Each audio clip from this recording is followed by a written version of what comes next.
الحمد لله رب العالمين والصلاة والسلام على أشرف الأنبياء والمرسلين وخاتم النبيين محمد وعلى آله وصحبه ومن تبعهم بإحسان ودعا بدعوتهم إلى يوم الدين. أما بعد فأعوذ بالله من الشيطان الرجيم. بسم الله الرحمن الرحيم. قال الله تبارك وتعالى: والذين جاهدوا فينا لنهدينهم سبلنا وإن الله لمع المحسنين. وقال تعالى: ألا بذكر الله تطمئن القلوب. وعن أبي هريرة رضي الله تعالى عنه قال: قال النبي صلى الله عليه وسلم: حجبت النار بالشهوات وحجبت الجنة بالمكاره أو كما قال عليه الصلاة والسلام. میرے محترم بزرگوں، عزیز دوستوں، دینی اسلامی بھائیوں، اللہ رب العالمین نے محمد عربی صلی اللہ علیہ وسلم کے ذریعے سے جو دین عطا فرمایا ہے، اس دین پر عمل کر کے دنیا میں بھی کامیابی پائی جا سکتی ہے اور آخرت میں بھی کامیابی پائی جا سکتی ہے. اور اس دین کو اگر چھوڑ دیا جائے تو دنیا کے اندر بھی تباہی، بربادی ہی بربادی، اور آخرت کے اندر بھی تباہی، نامرادی اور ناکامی کے سوا کچھ حاصل نہیں ہوگا.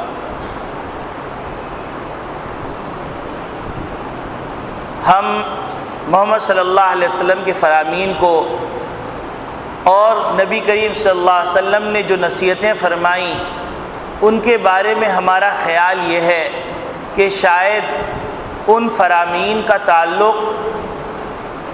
ایک مذہبی ہے، اس سے زیادہ کچھ نہیں.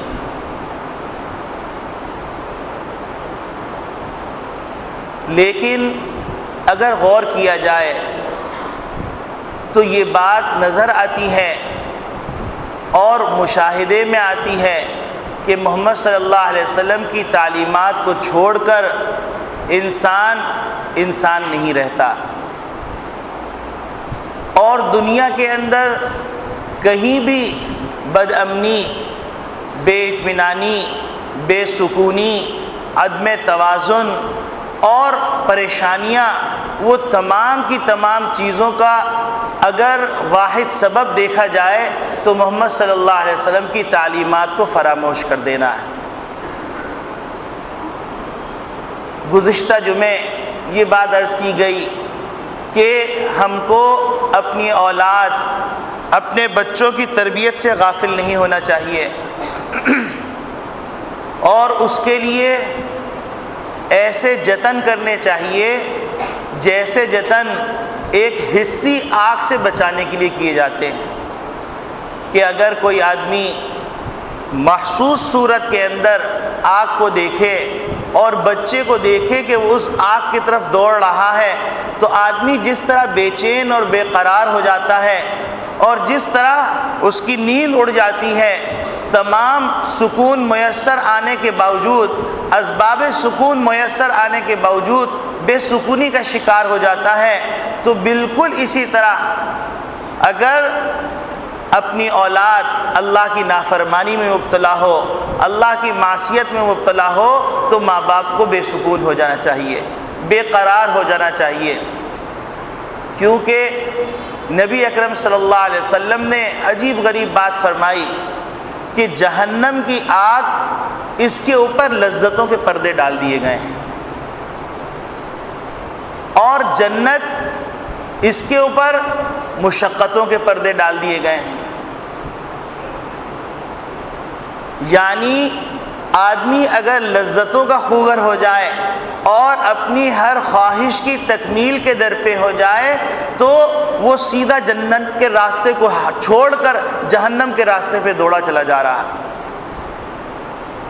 اور اگر ظاہری شکل کے اندر مشقتیں ہیں لیکن اس کے انجام کے اندر اطمینان قلب ہے، اس کے نتیجے کے اندر راحت ہے، اس کے نتیجے کے اندر سربلندی ہے، اس کے نتیجے کے اندر ایک توازن والا معاشرہ ہے جس کے اندر خالق کا بھی ایک تصور ہے اور خالق کے حقوق ہیں، مخلوق کا تصور ہے، مخلوق کے حقوق ہیں، اور ان تمام لوگوں سے اور تمام ذاتوں سے ایسے رشتے سے جوڑ دیا گیا ہے کہ وہ رشتہ انمٹ ہے، اور وہ رشتہ ایسا رشتہ ہے کہ اس رشتے کا نتیجہ آخرت میں ملنا ہے۔ خالق اور مخلوق کا رشتہ یہ نہ ٹوٹنے والا رشتہ ہے۔ مخلوق کا مخلوق سے رشتہ، اس میں مختلف حیثیتیں، ایک حیثیت والد کی، تو والد کی حیثیت، ایک حیثیت والدہ کی، والدہ کی حیثیت، ان دونوں حیثیتوں کے اندر مخلوق کو ایسا جوڑ دیا گیا ہے کہ ایک طرف والدین کو کہا گیا اولاد کی تربیت کرو تو تمہاری آخرت اچھی، دوسری طرف بچوں کو کہہ دیا گیا کہ تمہارے ماں باپ تمہاری جنت میں جانے کا راستہ ہے۔ اور یہ کوئی لگی لپٹی نہیں، یہ حقائق ہیں، یہ وہ حقیقت ہے جس کا انکار نہیں کیا جا سکتا، اور یہ ایک ایسا راستہ ہے جو راستہ موت سے پہلے ختم ہونے والا نہیں، جس کا نتیجہ یہ ہے کہ مسلم معاشرے کے اندر ماں باپ کو ایک مقام حاصل، اولاد کی ذمہ داری کا احساس ماں باپ کے اوپر۔ لیکن جب ہم نے شریعت کو چھوڑا، محمد صلی اللہ علیہ وسلم کی تعلیمات کو چھوڑا، تو اس کا انجام کیا ہوا کہ مسلم معاشرے کے اندر بیبی ڈے کیئر سینٹر بھی آ گئے اور مسلم معاشرے کے اندر اولڈ ہاؤسز بھی آ گئے، کہ جب بچے کو ماں باپ کی ضرورت تو ماں باپ کو بچوں کے لیے فرصت نہیں، انہوں نے ڈے کیئر سینٹر میں جمع کرا دیا، اور جب ماں باپ کو بچوں کی ضرورت تو بچوں کو ان کی فکر نہیں، انہوں نے اولڈ ہاؤسز میں جمع کرا دیا۔ اب وہ فیکٹری، جس فیکٹری سے ایسے افراد تیار ہوتے معاشرے کے جو ذمہ دار ہوتے، جن کے اندر انسانیت کی اقدار ہوتی، جن کے اندر انسانی بنیادوں پہ تربیت ہوئی بھی ہوتی، وہ تمام چیزیں عنقا ہو گئی۔ اور پھر محبت جو ایک مقدس لفظ ہے وہ گندے لفظوں میں استعمال ہونے لگا۔ پہلے محبت جب بولی جائے تو خالق کی محبت، ماں باپ کی محبت، بہن بھائیوں کی محبت، بزرگوں کی محبت، اللہ والوں کی محبت۔ اب معاشرے میں اس کا کوئی معنی نہیں، حتیٰ کہ تباہی کے اس راستے پہ چل نکلے ہیں کہ جس راستے کا تصور ہم نہیں کر سکتے تھے، کہ اللہ رب العالمین نے محمد صلی اللہ علیہ وسلم پر جب کلام مجید نازل فرمایا، اس نزول کے وقت اللہ رب العالمین نے انسانوں کو متوجہ کیا کہ کیا ہم نے تم سے یہ معاہدہ نہیں کیا کہ تم شیطان کی پرستش نہیں کرو گے، اور یہ شیطان تمہارا کھلا ہوا دشمن ہے، جس کے بارے میں محمد صلی اللہ علیہ وسلم نے وقتاً فوقتاً اپنی امت کو بتلایا، وقتاً فوقتاً اپنی امت کو متوجہ کیا، اور شاید یہ کوئی سوچ نہیں سکتا تھا کہ کوئی انسان شیطان کی بھی پرستش کرے گا، اور کوئی انسان شیطان کو اپنا محسن سمجھے گا، کوئی انسان شیطان کو اپنا محبوب سمجھے گا، کوئی سوچ نہیں سکتا تھا۔ لیکن جب ہم نے اللہ رب العالمین کے احکامات کو چھوڑا، محمد صلی اللہ علیہ وسلم کی تعلیمات کو چھوڑا، تو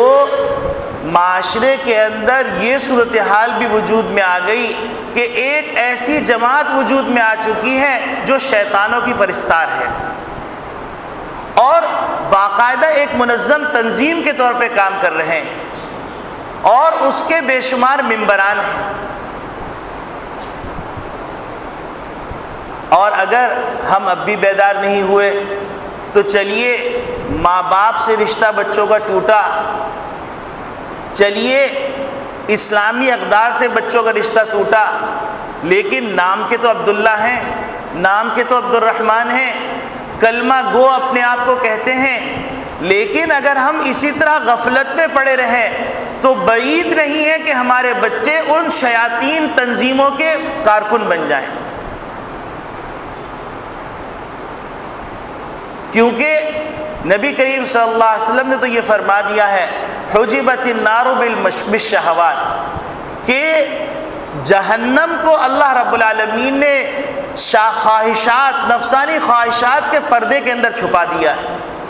اور اس طرح کی جتنی تنظیمیں ہیں وہ تمام ان جالوں کو استعمال کرتی ہیں جن سے لذت حاصل ہوتی ہے۔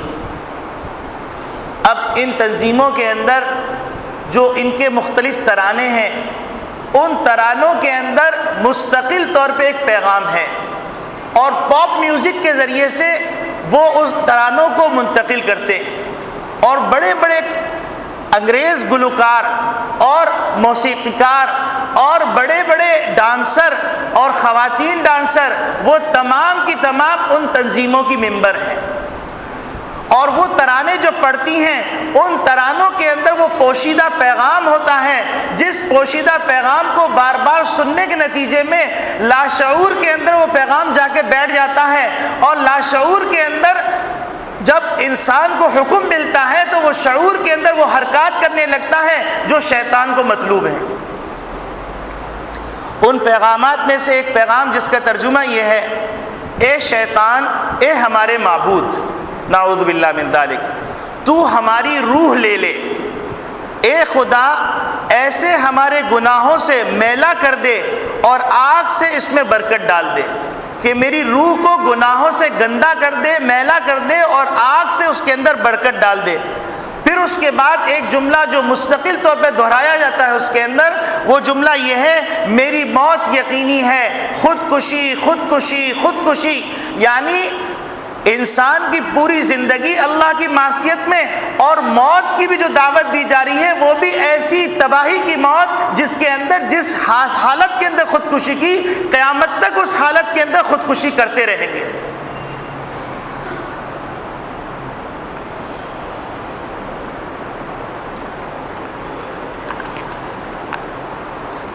اس وقت جو تنظیمیں کام کر رہی ہیں، برطانیہ کے اندر ONA اور نیوزی لینڈ کے اندر OSV، یہ مشہور شیطانی تنظیمیں ہیں، اور شمالی امریکہ میں بہت سی تنظیمیں اس کے لیے کام کر رہی ہیں، جس کا ترجمہ ہے کلیسائے شیطان، جو بہت متحرک اور فعال ہیں۔ اور یہ تنظیمیں اپنے کارکنوں کو زندگی گزارنے کا پروگرام مہیا کرتی ہیں، اور اس کی نگرانی بھی کرتی ہیں۔ شیطان پرستوں کے چل اصول زندگی یہ ہیں، شیطان اس دنیا کی ایک عظیم طاقت ہے جو ہمیں خیالات کی دنیا سے نکال کر حقیقی زندگی کی طرف لاتا ہے۔ یہاں پر میں ایک بات قابل ذکر سمجھتا ہوں کہ میں کچھ دنوں سے مختلف اخبارات کے اندر اور مختلف لوگوں کے ذریعے سے، میڈیا کے ذریعے سے میں یہ بات سن رہا تھا کہ شیطان پرچار بہت بڑھ گیا ہے پاکستان کے اندر، اور شیطان کے وجود کے اوپر باقاعدہ کئی صفحے لکھے جا رہے ہیں اور دلائل دیے جا رہے ہیں، اور وہ لوگ لکھ رہے ہیں جو ایک وقت میں شیطان کو اور جنات کے تصور کو مانتے نہیں تھے، اور اب باضابطہ طور پر ایسے پروگرام دکھائے جا رہے ہیں، ایسے کالم لکھے جا رہے ہیں جس کے اندر شیطان کے وجود کا احساس دلایا جا رہا ہے اور اس کو انتہائی طاقتور ہونے کا تصور دلایا جا رہا ہے۔ تو مجھے یہ خیال ہو رہا تھا کہ کہیں وہ تنظیمیں تو اس کے پیچھے انویسٹمنٹ تو نہیں کر رہی کہ ہمارے معاشرے کو اس وقت جن چیزوں کی ضرورت ہے اس کی طرف تو توجہ نہیں ہے۔ ہمارا معاشرے کے اندر رشوت ستانی، خود غرضی، مفاد پرستی، چوری، ڈاکہ، قتل، رہزنی، زنا اور نامعلوم کتنی برائیاں ہیں، ان برائیوں کی طرف کوئی ایک لفظ نہیں بول رہا، لیکن اچانک ایک شیطانی تنظیم شیطان کے بارے میں، جنات کے بارے میں کالم کے کالم چھپ رہے ہیں اور عجیب غریب مافوق الفطرت واقعات نقل کیے جا رہے ہیں۔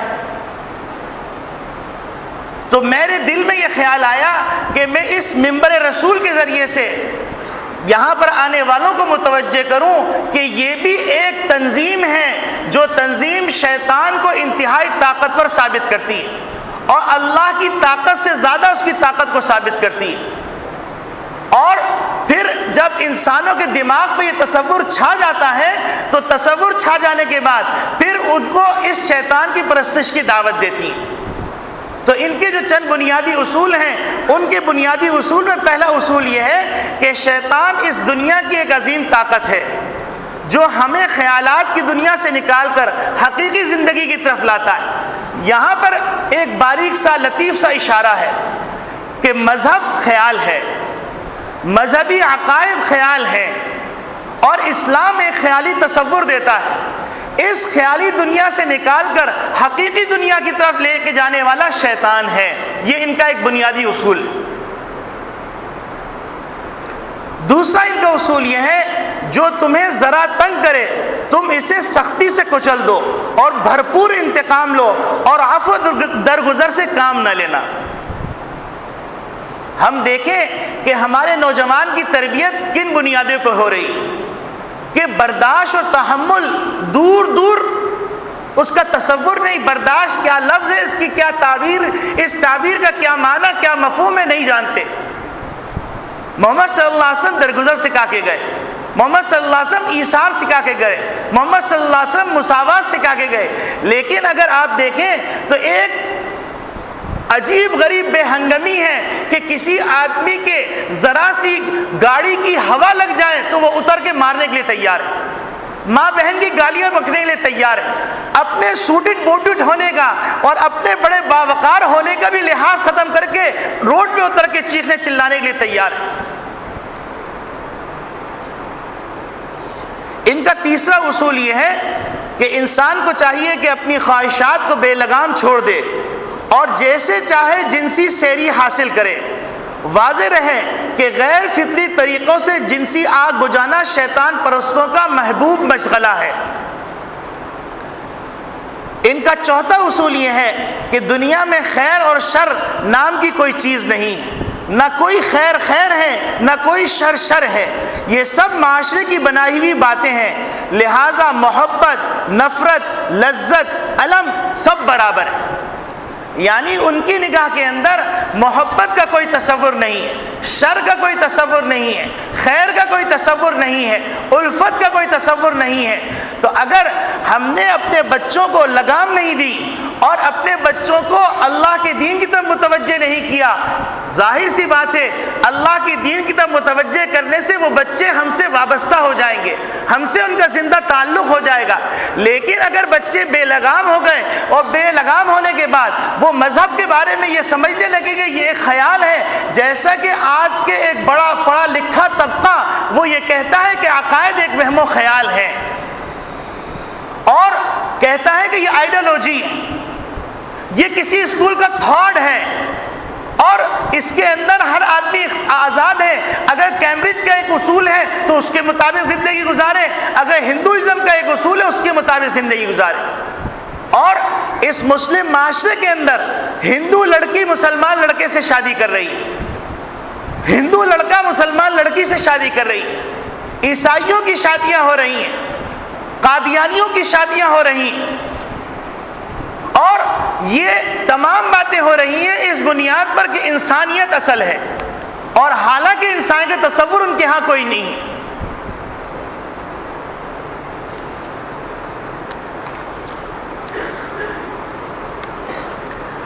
ان بنیادی اصولوں پر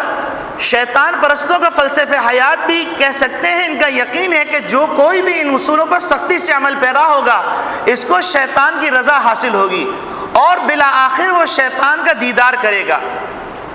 ان کی عبادات کا ایک خاص تصور ہے، جیسا کہ ظاہر ہے کہ شیطان پرست لوگ براہ راست شیطان کی پوجا کرتے ہیں اور اپنی مذہبی سرگرمیاں مختلف طریقوں سے ادا کرتے ہیں۔ اس کے لیے محافل کا انعقاد کیا جاتا ہے اور عام طور پر 3 طرح کی محفلیں ہوتی ہیں۔ نمبر 1، جنسی محفلیں۔ یہ وہ محفلیں ہیں جن میں شیطان پرست اپنی جنسی خواہشات کی آگ بجھاتے ہیں۔ ان محفلوں میں ہر طرح کا جنسی اعمال کی اجازت ہوتی ہے اور یہ لوگ پوری آزادی کے ساتھ ہر ذریعے سے ہر طریقے سے جنسی تسکین حاصل کرتے ہیں اور اس طرح کی محافل میں بعض نوجوان لڑکے اور لڑکیوں کو دھوکہ دے کر لایا جاتا ہے، اور بعض اوقات تعویذ گنڈے کے ذریعے بھی ان کی طرف مائل کیا جاتا ہے۔ آپ غور فرمائیے کہ باقاعدہ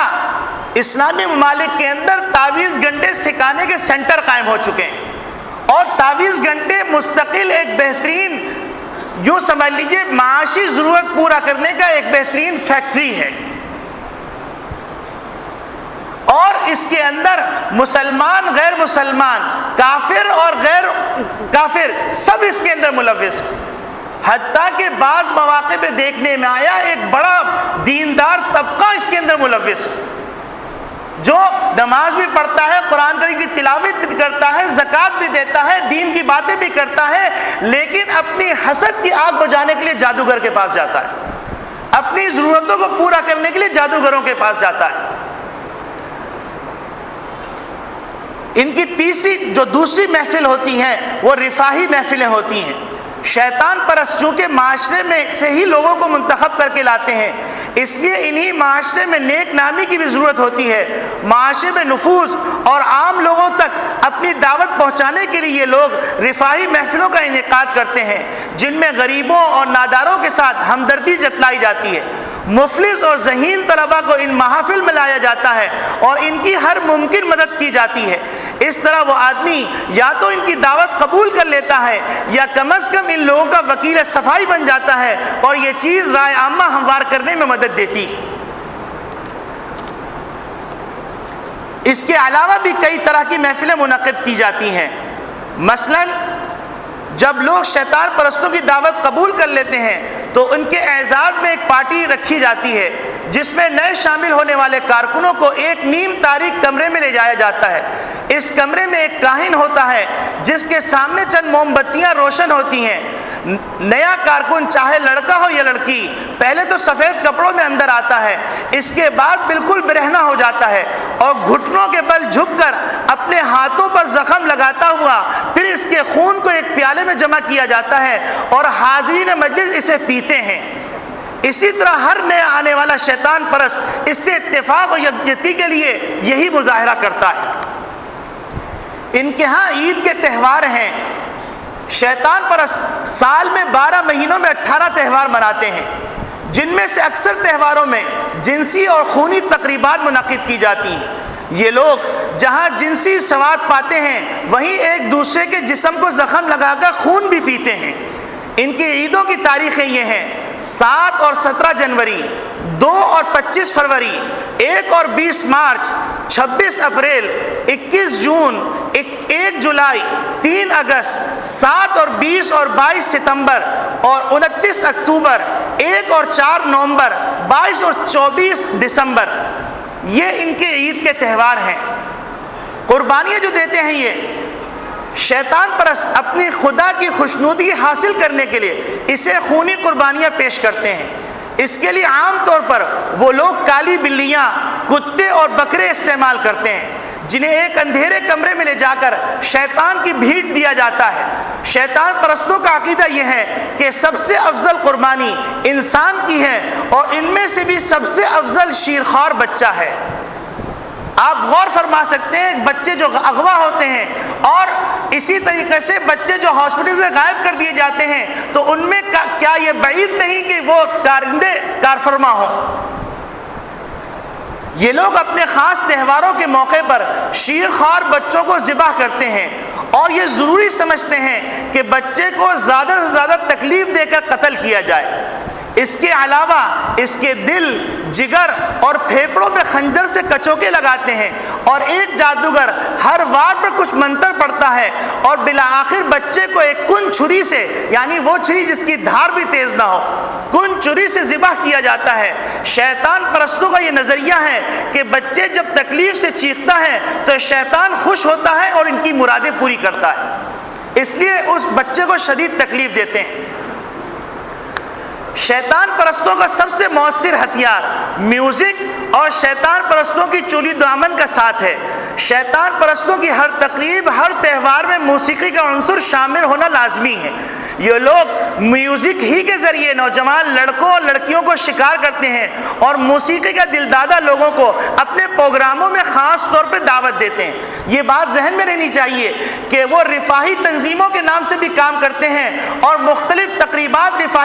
رفاہی کاموں کے نام پر منعقد کرتے ہیں، اس میں مختلف پروگرام رکھتے ہیں جو بظاہر عام مسلم معاشرے کے پروگرام کے قریب ہوتے ہیں، لیکن اسی میں سے وہ افراد کا انتخاب کر لیتے ہیں۔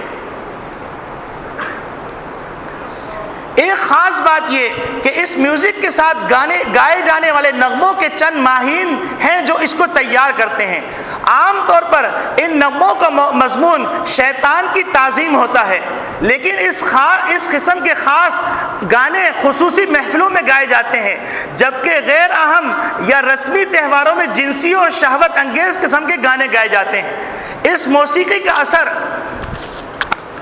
یہ ہوتا ہے کہ یہ نوجوان لڑکے اور لڑکیاں ان گانوں کو ہر وقت گنگناتے ہیں اور ان میں دیا گیا پیغام ان کے ذہنوں میں راسخ ہو جاتا ہے۔ اس طرح یہ لوگ ابتداءً شیطان پرستوں سے متاثر ہوتے ہیں، ان کی دیگر محفلوں میں جانا شروع کرتے ہیں، پھر چال ڈھال اور لباس و پوشاک ان کی اندھی تقلید شروع کر دیتے ہیں، اور ایک عام گانا جو اکثر غافل نوجوانوں کو یاد ہوتا ہے، جس کا پہلے مصرعہ کا ترجمہ یہ ہے، تم جو بھی چاہو کرو لو۔ یہ گانا انگریزی کے اندر ہے، اس کا ترجمہ یہ ہے، جس کا پہلے مصرعے کا ترجمہ یہ ہے کہ تم جو بھی چاہو کر لو۔ اب آپ اس پہ غور کر سکتے ہیں کہ بعض ایسے اشتہارات وجود میں آ رہے ہیں کہ ان کے اوپر جو پیغام لکھا ہوا ہے وہ پیغام کا معنی سمجھ میں نہیں آتا، لیکن وہ در حقیقت اپنے خفیہ ممبران کو خفیہ پیغام ہوتا ہے۔ قائلین کو اندازہ ہونا چاہیے کہ اس گانے میں کیا پیغام دیا جا رہا ہے اور نوجوانوں کے ذہنوں میں کیا بات ڈالی جا رہی ہے۔ شیطان پرستوں کی جنسی محفل میں کیا کچھ ہوتا ہے، اس کو لکھنے سے ہمارا قلم قاصر ہے۔ شیطان پرستوں کی کچھ خاص علامتیں۔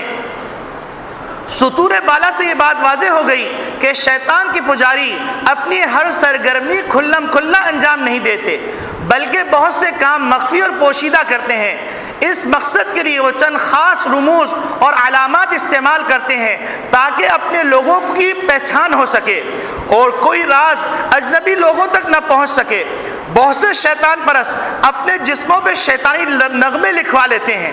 اور اپنے اعضائے سطر پر شیطان کی خیالی تصویر بنواتے ہیں جو صرف مکمل برہنہ ہونے کی صورت میں نظر آ سکتی ہے۔ اسی طرح بکرے کا سر، ستارے داؤدی، کھوپڑیاں، ڈھانچے اور غریب قسم کے ہیئر اسٹائل، منشیات ان لوگوں کی خاص علامتیں ہیں۔ آپ اس وقت کے جو ماڈرن طبقہ ہے اس میں آپ ملاحظہ کر سکتے ہیں کہ جسموں پہ عجیب غریب قسم کے ٹیٹو بنے ہوئے ہیں۔ کوئی جیسے 440 واٹ پہ نقشہ بنا ہوا ہوتا ہے ویسا جسموں پہ بنا ہوا ہے، کسی کے کوئی پیغام لکھا ہوا ہے، کسی پہ کوئی بول لکھا ہوا ہے، کسی پہ ستارے داؤدی بنا ہوا ہے۔ یہ تمام وہ پوشیدہ نشانے ہیں جن سے یہ ایک شیطان پرست دوسرے شیطان پرست کو پہچانتا ہے۔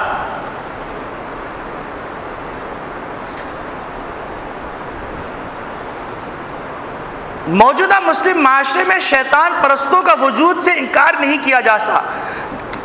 جا سکتا۔ مشرق وسطیٰ اور کئی خلیجی ریاستوں میں شیطان کے پجاری پائے گئے ہیں۔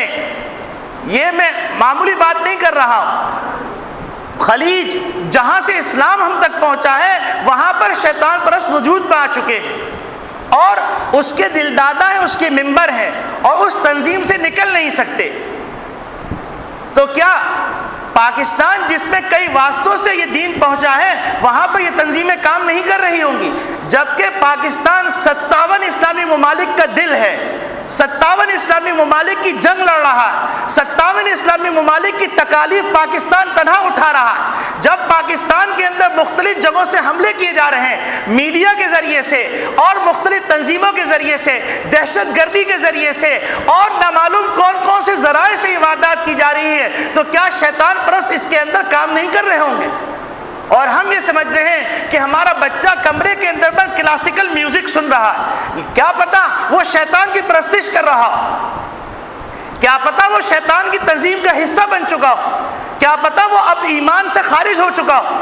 میرے عزیز دوستو بھائیو، یہ جو میں نے پچھلے جمعے کو آپ سے عرض کیا تھا کہ اللہ رب العالمین ارشاد فرما رہے ہیں کہ یا ایھا الذین آمنوا قوا انفسکم واہلیکم نارا، اے ایمان والو اپنے آپ کو، اپنے گھر والوں کو جہنم کے انگاروں سے بچاؤ۔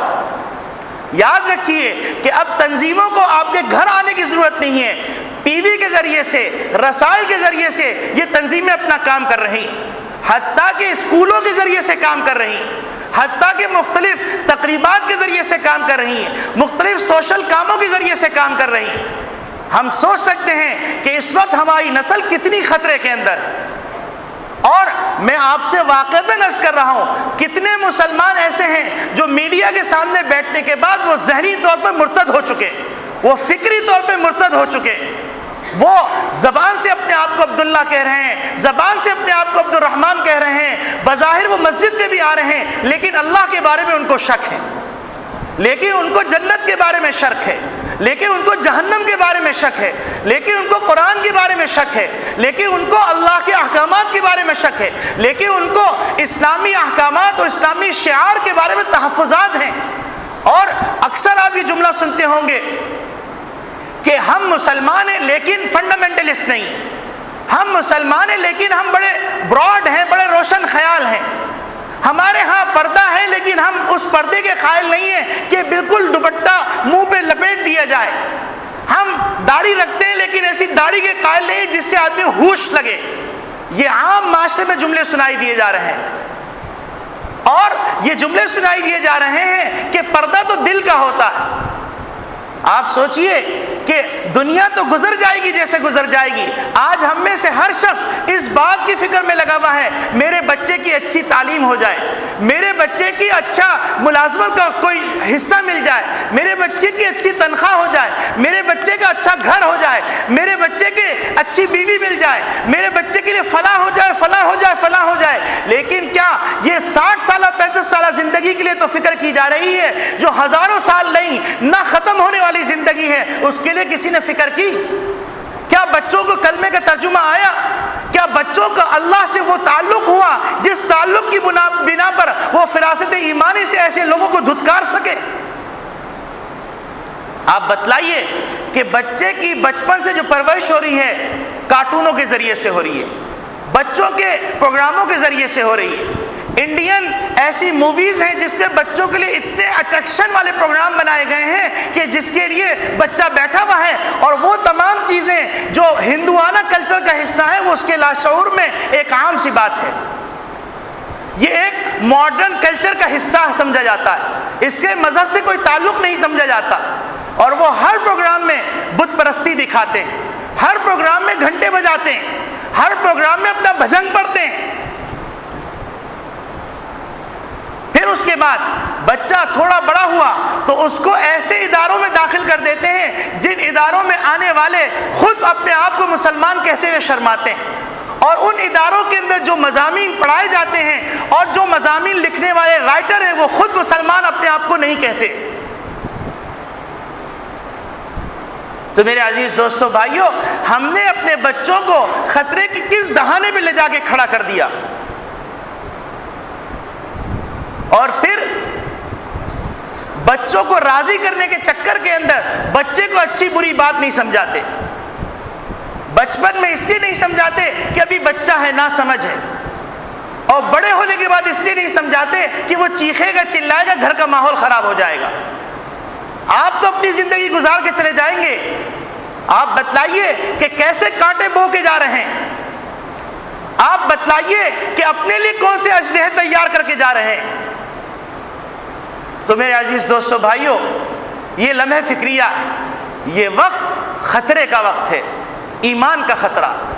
یہ جو نبی کریم صلی اللہ علیہ وسلم نے ارشاد فرمایا تھا کہ یصبح الرجل مؤمنا ویمسی کافرا، کہ ایسے فتنے آئیں گے آدمی صبح ایمان کی حالت میں کرے گا لیکن شام اس کی کفر کی حالت میں ہوگی۔ یمسی مؤمنا ویصبح کافرا، شام اگر اس کی ایمان کی حالت میں ہوئی تو صبح اس کی کفر کی حالت میں ہوگی۔ یبیع دینہ بعرض من الدنیا، اپنے دین کو چند ٹکوں کے خاطر فروخت کر دیا جائے گا۔ کئی نوجوان آئے، کہنے لگے کہ حضرت ہماری ملازمت چل رہی ہے لیکن اب ہم کو یہ نوٹس جاری ہوا ہے کہ آپ کو 3 پیس پہن کے آنا ہے اور داڑھی کٹوانی ہے اگر جاب پہ رہنا ہے، اور سر پہ ٹوپی نہیں رکھنی، کیا اس سے جاب میں فرق پڑ جائے گا؟ کیا اس سے کمپنی کی ترقی رک جائے گی؟ یا لکھت پڑھت کے اندر یہ داڑھی آڑے آ رہی ہے، یہ ٹوپی آڑے آ رہی ہے؟ سوچئے، ذرا رکیے اور دیکھیے اور یہ سوچئے کہ ہم سب سے پہلے مسلمان ہیں، ہمارا مذہب اسلام ہے، اس کے بعد باقی چیزیں۔ میرا آپ کا رشتہ اسلام کی بنیاد پر ہے، کلمے کی بنیاد پر ہے، اس کے علاوہ ہمارا کوئی رشتہ نہیں، حتیٰ کہ حقیقی بھائی اور غیر حقیقی بھائی کے اندر بھی اگر بنیاد ہے تو اسلام ہے۔ تو آج ہم ہر چیز کی تدبیر کر رہے ہیں لیکن اپنے بچوں کے اسلام کی فکر نہیں کر رہے، اپنے بچوں کی ایمان کی فکر نہیں کر رہے، اور ہم پھر توقع کر رہے ہیں کہ یہ بچے ہمارے فرمانبردار ہوں، ہماری آنکھوں کی ٹھنڈک بنے، ان کو کوئی اچک کے نہ لے جائے، ان کو کوئی خرید نہ لے، ان سے کوئی غلط حرکت نہ کروا دے۔ کیا ہم نے غلط بات کی غلطی کا تصور ان کے دل و دماغ میں بٹھایا؟ کیا ہم نے گناہ کی برائی ان کے دل میں بٹھائی؟ کیا ہم نے ان کو خطرات سے آگاہ کیا؟ ہم نے ان کو اس بات سے تو آگاہ کر دیا کہ دنیا کے کتنے بر اعظم ہیں، ہم نے یہ تو بتلا دیا کہ کس بر اعظم میں کیا ہے، لیکن اس بچے کو یہ نہیں معلوم ہوا کہ پاکستان کتنی نعمتیں ہیں، پاکستان کتنی قربانیوں کے بعد حاصل ہوا، پاکستان کے کیا وسائل ہیں، پاکستان کے کیا مسائل ہیں، پاکستان کی کیا ضروریات ہیں، اور کن ضروریات سے ان وسائل کے ذریعے سے ان مسائل کو پورا کیا جائے، یہ معلوم نہیں۔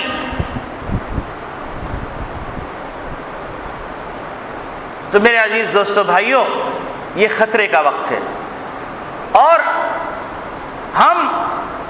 خطرے سے آگاہ کر سکتے ہیں اگر ہمارے بس میں ہو تو ایک ایک کا دامن پکڑ کے کہیں خدا را کچھ سوچو۔ فیصلہ آپ کو کرنا ہے، فیصلہ ہر کہنے والے سننے والے کو کرنا ہے کہ ہم کو مسلمان بن کر جینا ہے یا کافر بن کے جینا ہے، اس کے علاوہ کوئی راستہ نہیں، یا تو اسلام ہے یا کفر ہے۔